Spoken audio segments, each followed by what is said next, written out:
What's up, guys? How's it going? Mike from Moment here. As you guys can see from the footage there, I just got back from a trip to Montana. Niles and I were there shooting an online lesson with Joe Greer, who is an incredible film photographer.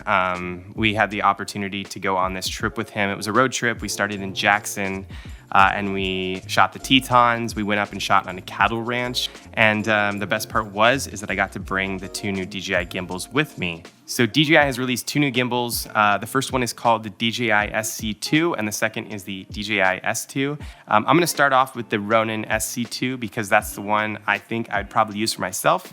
It's the one I shot a good chunk of the footage on in our trip, and yeah, I think it'll probably be the gimbal that I take on all of my trips going forward.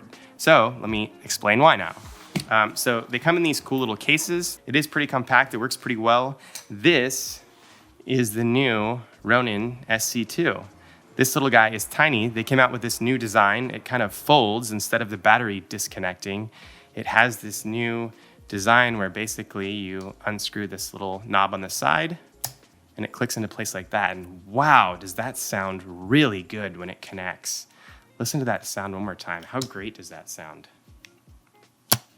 Oh, and it feels really good. It doesn't feel flimsy at all. Locking points on it so it doesn't rattle too much. It holds together pretty well. And obviously there's the optional tripod mount at the bottom, which I will toss on. But the other thing that's big on both of these gimbals is the fact that the payload has increased by quite a bit.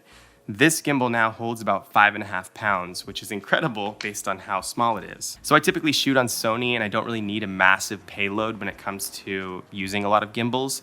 So that being said, sometimes I do use some of the heavier Sony lenses, and with this gimbal, I don't really ever have to worry about weight being an issue.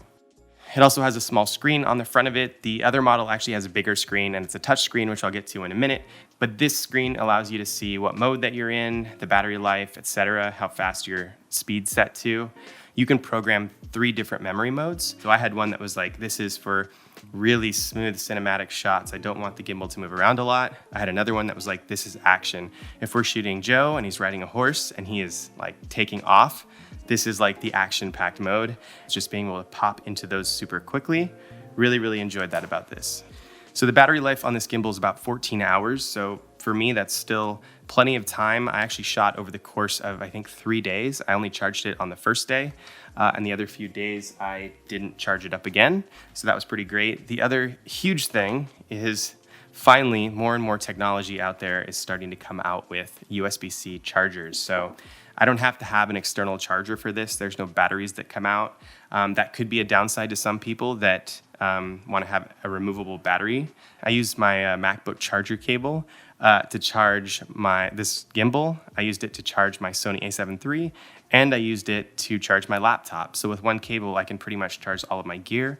So final little thing about this gimbal, like I said earlier, taking the gimbal off, you don't have to worry that much about having to rebalance all the time if you turn it off. Like, first of all, the motors are actually pretty strong, so if it's not perfect, it still does an awesome job. I noticed it doesn't have to be, but the cool part is you don't have to rebalance it every time. So if you're on a shoot and you're like, me, for example, I had to use this camera for shooting stills on our trip, but I also wanted to use it to get some cool cinematic B-roll.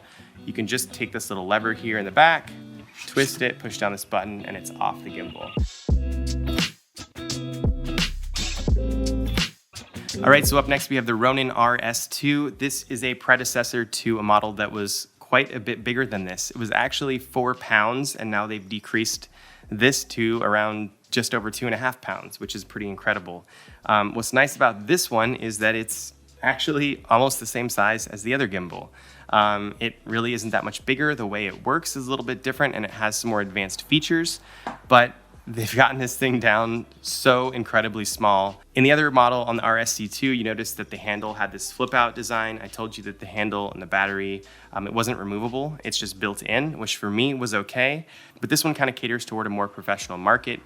You could potentially buy multiple batteries and just have them in your bag if you shoot a lot. I think the battery life is still like 12 hours, which is a good chunk. But if you are going to be shooting tons of stuff on the gimbal, then maybe you should get this model and get multiple batteries.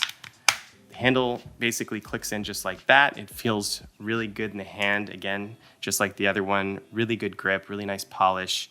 DJI just kills it on that stuff. And yeah, it probably, on this video, it doesn't really look that much different in size. Actually, let me grab the other one. You really can't notice that much different in your hand. It feels pretty similar. You can definitely tell there's some extra polish, there's some extra features. When it comes to the higher end model, you can also see that there is a touch screen on the back.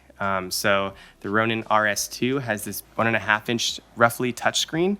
So you can configure, you can flip through modes on the other gimbal. Like I said, you can set up modes that you like, but what's really cool is you don't have to mess with the app at all. This is actually the first Ronin that doesn't require the app to use it. So I can change the follow speed, I can change the ability to tilt up and down, I can do 360 rolls, I can do everything from the back of this screen. This gimbal can hold 10 pounds. So I could put my little Sony on here, but honestly it would, I mean, this thing can hold so much more weight. You could put a Canon 1DX with a big 24-70 2.8 lens on this rig and have no issues at all. I actually shot some stuff when we were in Montana with this, with the telephoto lens on at like 80 or 90 mil, and it held it just fine. So now if you're trying to make up your mind between both of these, I'll give you guys a few talking points that might help point you in the right direction. If you're somebody that shoots for a long amount of time, the other one has a built-in battery. It'll shoot for 14 hours roughly. It only takes like an hour and a half to charge, but it's got a 14-hour battery that's internal. This one has external batteries, so you can just buy more external batteries and keep plugging them in and shooting. So if you have no downtime and battery life is a concern, this one makes more sense. If you have a heavier camera, if you're shooting on Blackmagic, if you're shooting on a Canon 1DX, if you are shooting on just a heavier setup with bigger lenses, well then something like this might make sense.